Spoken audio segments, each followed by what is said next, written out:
Genius Prismatic Mage. Chapter 1. Dusk was slowly settling in.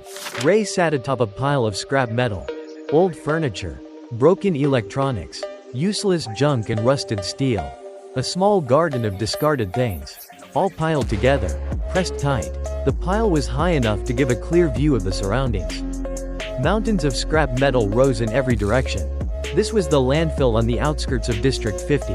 In front lay an endless stretch of barren land. Behind was a city filled with crumbling concrete buildings. The place where Ray had been born and raised. District 50, an entire slum. Ray looked down. A group of scruffy boys were wandering through the metal heaps, carrying pliers and cloth sacks. Like Ray, they were orphans scraping by, scavenging for a living. The difference was, they moved in groups of 2 or 3. Everyone had someone to rely on. And what was about to happen was almost inevitable. If you don't take it, it'll be stolen. If you don't kill, you'll be killed. The brutal law of the jungle. In District 50's ecosystem, survival without a pack was impossible. Dagururu. A flashlight rolled down from the pile of metal. Thud. It bounced across the ground and stopped at the feet of one group of kids. The boys looked up at Ray. Their eyes met for a brief moment. Quote ellipsis ellipsis dot quote. Quote ellipsis ellipsis dot quote. After reading Ray's expression, the boys picked up the flashlight and ran off. Ray stayed calm, just silently thinking, even if they picked it up, it wouldn't be of any use. His eyes followed their movement. A patch of open ground nestled between the mountains of trash. The kids reached it, panting, and handed the flashlight to a creature. To be precise, it wasn't quite human. Its face and limbs were made of coarse stone, roughly 2 meters tall. With its silver-gray surface, it could almost be mistaken for metal. The adults of District 50 called the walking creature a golem. Who owned it? Where did it come from? What was its purpose? No one knew. Only one thing was certain. The golem had been in District 50 for a very long time. And another truth had been confirmed. It collected specific types of scrap. And if you brought it the right kind, it would give you food. Canned goods or biscuits. Sometimes, even the rare luxury of chocolate. Come on, eat, take it already. The kids waved the flashlight in front of the golem. Their excited shouts echoed through the dump. The golem's eyes glowed red. It stared at the flashlight for a few seconds, then turned and walked away. Even as the children followed, waving the flashlight, the golem didn't respond. One group after another tried bringing it junk, but the results were always the same. Tisk, what the hell? Why won't it take it? I want to smash that thing to bits. Don't. I heard if you attack the golem, it'll fight back. Yeah, don't you remember what happened last time? It went into the residential area and killed someone. The golem was an unpredictable creature. Sometimes it accepted an item. Sometimes it didn't, even if it was the exact same kind. And other times, it did the opposite. Despite the low success rate, the kids never gave up. The rewards were simply too tempting. Still watching from afar, Ray began climbing down from the pile of scrap. Clank, clank, bang. Not a single slip or misstep. He moved steadily, like walking down a set of sturdy stairs. He glanced around, then made his way toward the open ground. There, he picked up a few pieces of scrap he had spotted earlier. Alright, Ray approached and held out a bag to the golem. The golem's red eyes scanned the contents. It lifted the bag and dumped the scrap into its mouth. Boom, boom. The junk clattered down inside its body. Its mouth clamped shut. Its whole frame trembled once. And then it opened again. From deep within, it produced 3 cans of food, 2 packs of biscuits, a bag of bread, and 1 chocolate bar. If rationed carefully, that haul could keep someone alive for about 3 days. The watching kids stared in shock, eyes wide as saucers.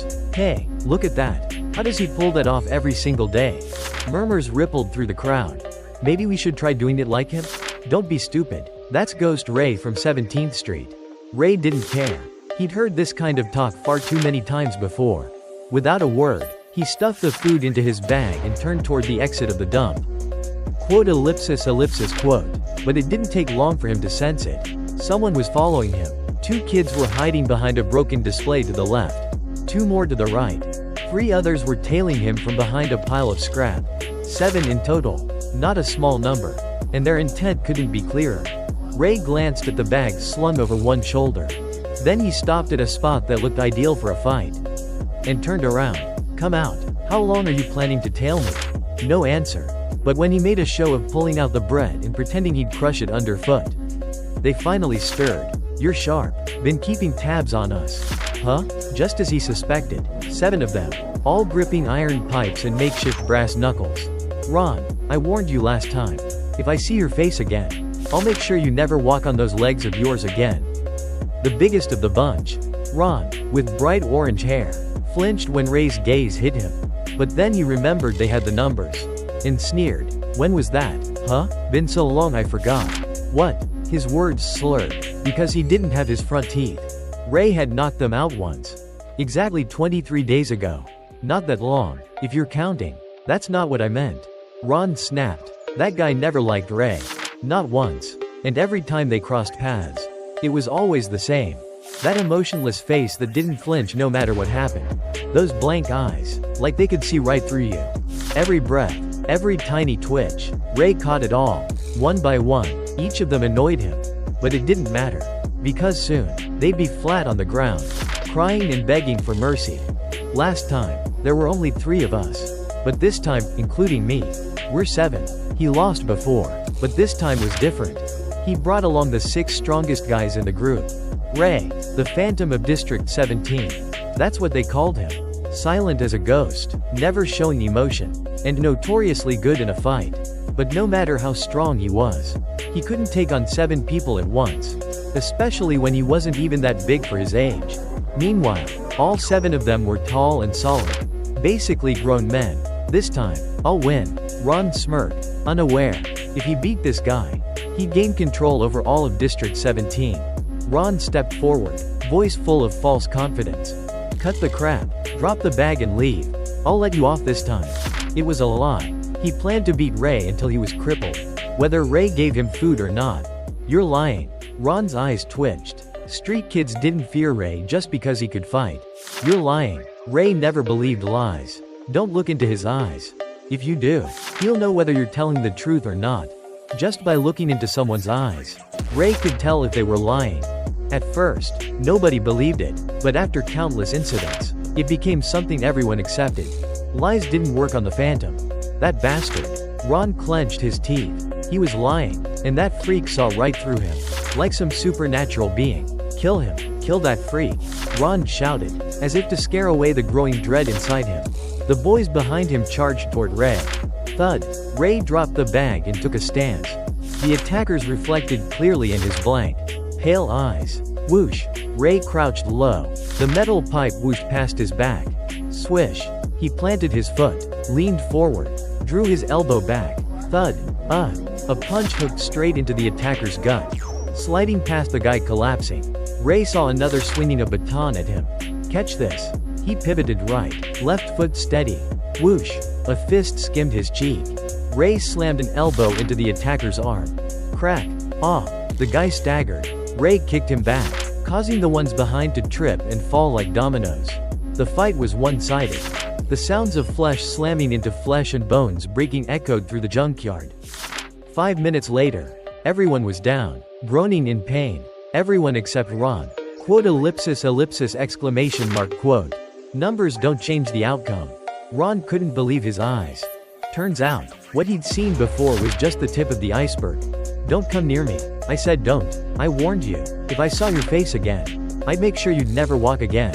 Ray took a step forward. Ron stumbled back, lips trembling. Thud. His back hit a pile of scrap metal. Panicking, Ron pulled out a folding knife. "Don't come any closer." "Freak. I mean it." Ray stopped. He stared at the blade. "Freak," he murmured. Maybe that wasn't wrong. Ray saw his face reflected in the knife. Distorted and ashen. Was he really that different from the Golem? Just a moving block of stone? When Ray was 10, he realized he was different. "You're not crying even with that long scrape? You're bleeding. Doesn't it hurt?" It did hurt. The blood was real. But what did pain have to do with crying? Kale got beat up by the kids from District 7. Aren't you angry? Why should he be? And what exactly was anger? Bellows dead. Hick. What do we do now? You're not even shedding a tear. That was when Ray understood. He couldn't feel anything called emotion. You're weird. You're scary. People left him, and he became completely alone. He used to wonder, was something wrong with him? He wanted to be like everyone else. He tried to feel emotions. Something would stir faintly deep in his chest. Open corner bracket ellipsis ellipsis dot close corner bracket. But he couldn't tell if that was truly an emotion. He had no reference, nothing to compare it to. 1 year passed, then 2, then 3, and 6. Nothing changed. Sometimes, he thought, maybe this is better. Here, in the slums, having no emotions could be an advantage. For example, in a fight, not feeling fear was a huge strength. And not caring about others' feelings or opinions didn't matter. Ray had his own way of reading people. Don't come any closer, you monster. Right now, he was focused entirely on Ron's pupils. That gave him a different view of the world than most people. Red like blood, blue like the deepest oceans, bright yellow like blooming forsythias, and many more hues. The world, to him, was an oil painting with swirling, leaking colors. Mana, the material of magic, the foundation of the world. Ray didn't know much about it. He just used it to read feelings. He looked at Ron's chest. Brown mana churned there. Everyone had a tiny hole in their heart. When they felt something, mana of that emotion's color would fill it. Rage, hatred, love will be red mana. Apathy, indifference will be blue. Joy, excitement will be yellow. There were rarely exceptions. A knife? We don't use knives in fights. That's the rule. You planned to stab me from the start, didn't you? No, I just picked it up from the trash. Lies. Ray could tell just by the mana's color. Click. Stay back, I'll kill you, I swear. Ray kept walking. He didn't even look at the knife. His eyes were fixed on Ron's chest.